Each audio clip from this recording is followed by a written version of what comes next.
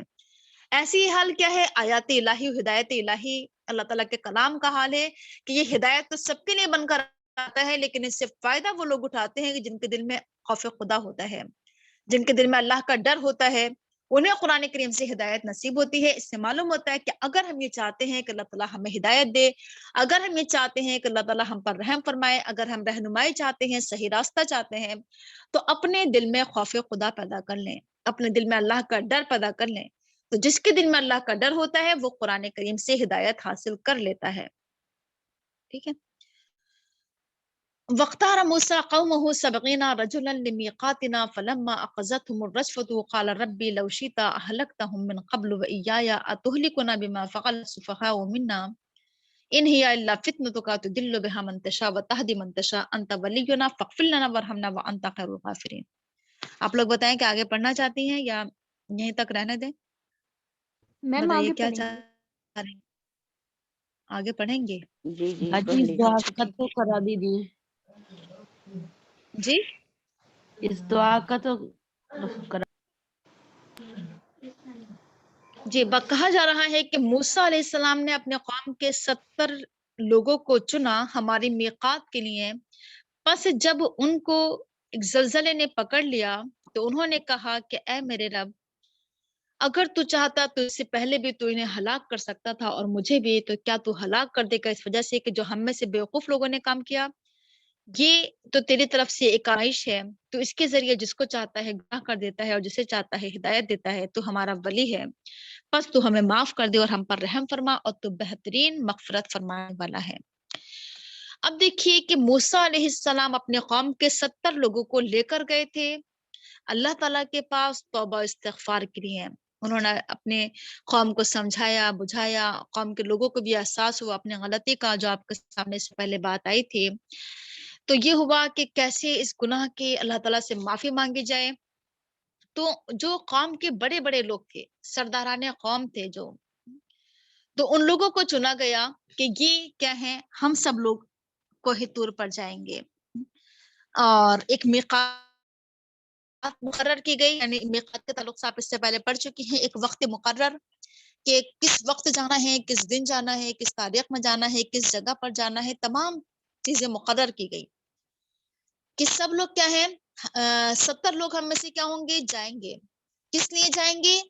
یہ جو ہم نے اتنا بڑا فتنہ اپنے بیچ میں جو ہم نے پیدا کیا، اتنا بڑا گناہ اللہ تعالیٰ کے ساتھ شرک، ظلم عظیم، تو کیا کریں گے؟ ہم سب مل کر اجتماعی توبہ کریں گے اللہ تعالیٰ سے، سب مل کر نہ اجتماعی طور پر اللہ تعالیٰ سے مغفرت چاہیں گے، ہے نا. اب دیکھیے اس جگہ کا تقرر اس لیے کیا گیا، جیسے آپ نے دیکھا ہوگا اکثر کہ جو بڑا کوئی پروگرام ہو اس کے لیے بڑی جگہ لی جاتی ہیں.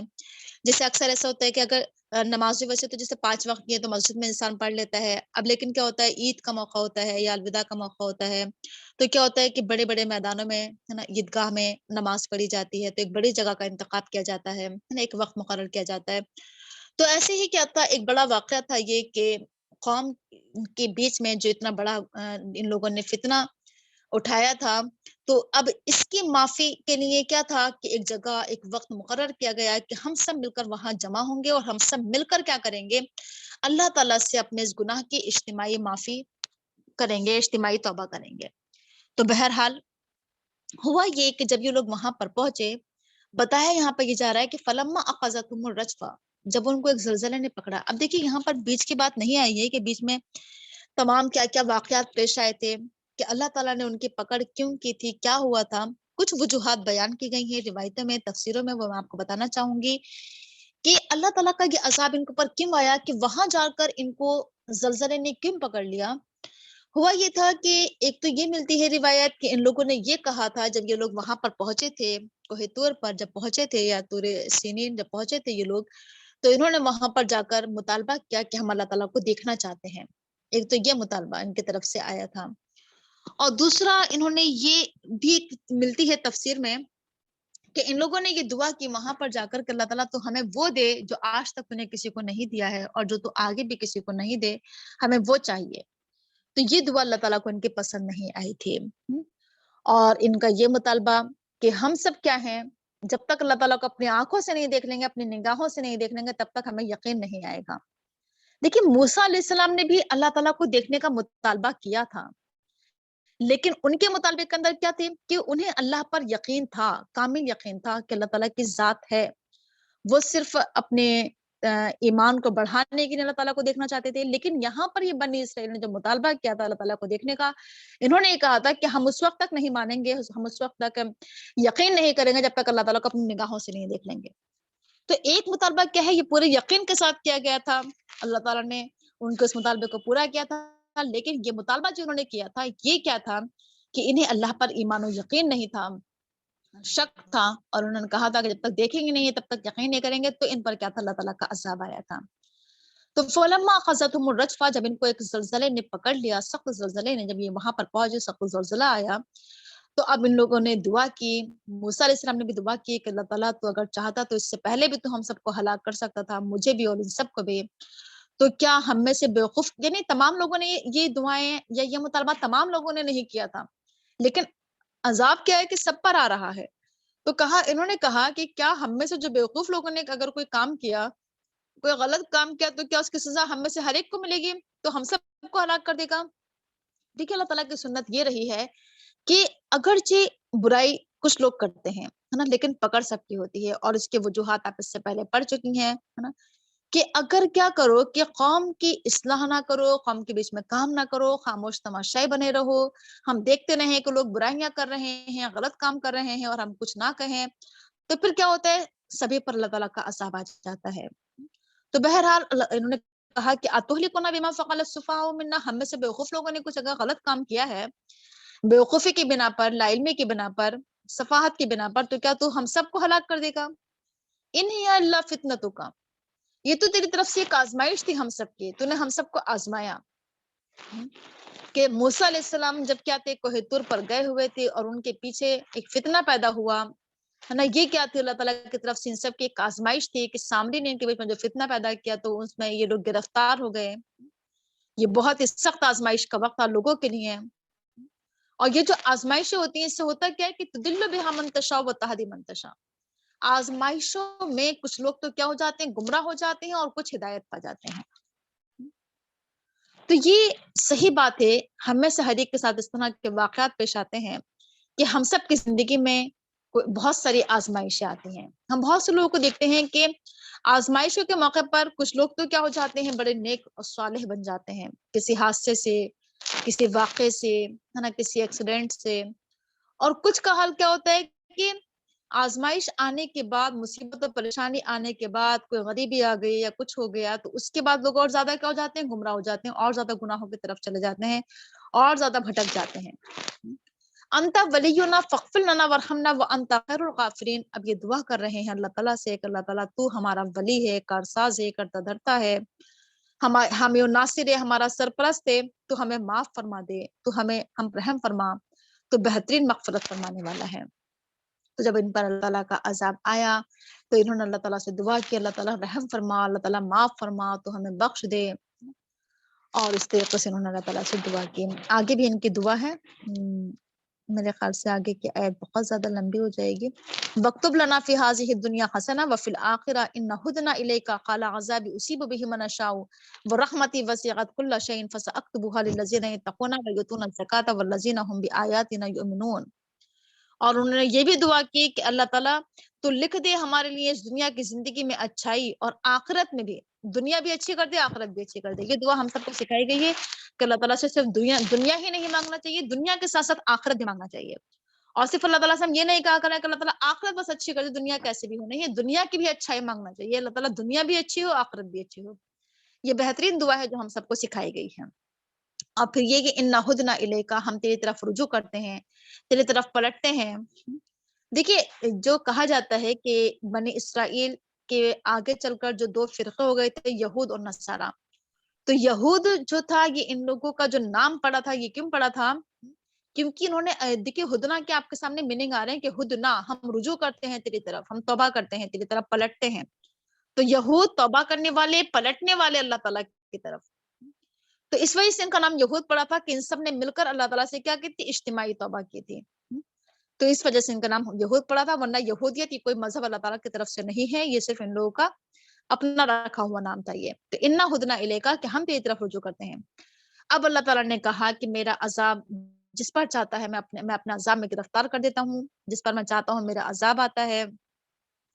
میرا عذاب جو ہے وہ میں جسے چاہتا ہوں دیتا ہوں، اور میری رحمت کیا ہے، ہر چیز کے اوپر وسیع ہے. یعنی جو عذاب کے مستحق ہوتے ہیں میں انہیں عذاب دیتا ہوں، جو عذاب کے حقدار ہوتے ہیں ان پر میرا عذاب آتا ہے. جو واقعی کیا ہے، گناہ جو سزاوار ہیں انہیں سزا ملتی ہے. لیکن میری رحمت کیا ہے کہ ہر چیز پر وسیع ہے. یہ بات آپ کے سامنے سے پہلے آ چکی ہے کہ اللہ تعالیٰ کی رحمت اللہ کے غضب کے مقابلے میں زیادہ ہے. اللہ تعالیٰ کے غصے اور غضب پر اللہ تعالیٰ کی رحمت غالب ہے.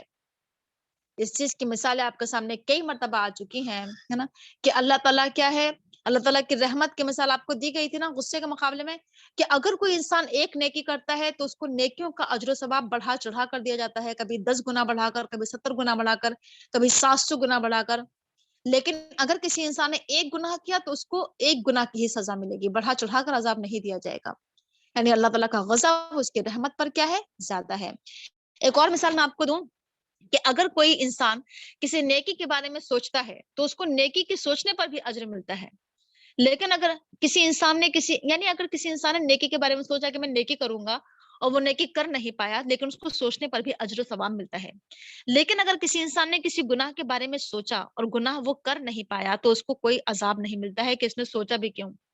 ٹھیک ہے، تو یہ ہے اللہ تعالیٰ کی رحمت، کہ اللہ تعالیٰ کی رحمت اس کے غصے پر کیا ہے، حاوی ہے. ٹھیک ہے، فَسَأَكْتُبُهَا لِلَّذِينَ يَتَّقُونَ. اللہ تعالیٰ اپنی رحمت کے بارے میں کہہ رہا ہے کہ میں اپنی رحمت ان لوگوں کے لیے واجب کر دوں گا، لکھ دوں گا جو اللہ سے ڈرنے والے ہیں. یعنی دنیا میں تو اللہ تعالیٰ کی رحمت ہر ایک کے اوپر نازل ہو رہی ہے، نافرمانوں پر بھی، غیر مسلموں پر بھی، سب پر. لیکن آخرت میں اللہ تعالیٰ کی رحمت صرف اور صرف مومنین کے لیے، صرف اور صرف متقین کے لیے ہوگی، اللہ سے ڈرنے والوں کے لیے اللہ تعالیٰ کی رحمت ہوگی.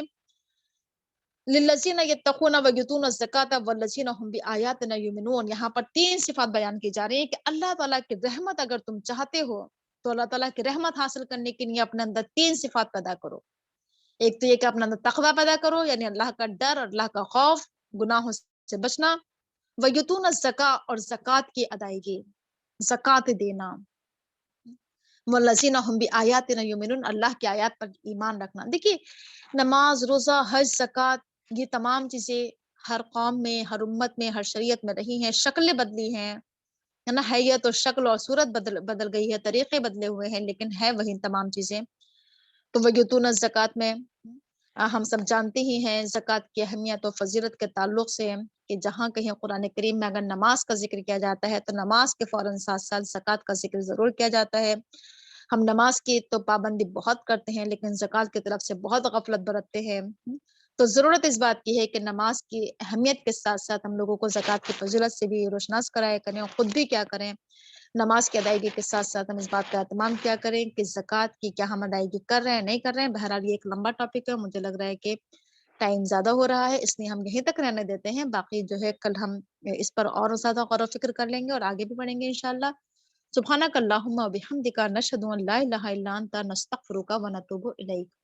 اگر کوئی بات سمجھ میں نہیں آئی ہو کسی کو تو سوال کر سکتی ہیں۔